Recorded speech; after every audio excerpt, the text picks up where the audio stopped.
Maraming nagsasabi na napakaswerte pa rin ng veteran action star na si Lito Lapid dahil nakapasok siya sa top 12 senator para sa 2025 midterm election. Iprinoklama na Commission on Election ang 12 kandidato na nanalo sa senatorial race kung saan nanguna nga si Bongo at sinundan ni Bam Aquino at Bato de la Rosa. Nakaika 11 pwesto naman si Senator Lito Lapid.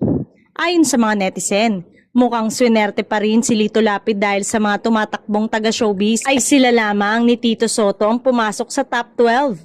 May mga nagkomento naman na si Coco Martin daw ang nagdala sa veteranong action star dahil nga ang Batang Quiapo lead star ang nangampanya at nag-endorso sa kanyang kandidatura. Matagal na nagsama sina Coco at Lito sa FPJ ang Probinsyano at Batang Quiapo, kaya naman hindi maitatanggi ang pagiging super close nila ngayon sa isa't isa. Marami naman ang nagtatanong kung ano-ano nga ba ang mga nagawa ni Lito Lapid sa Senado at bakit lagi siyang binoboto ng mga tao.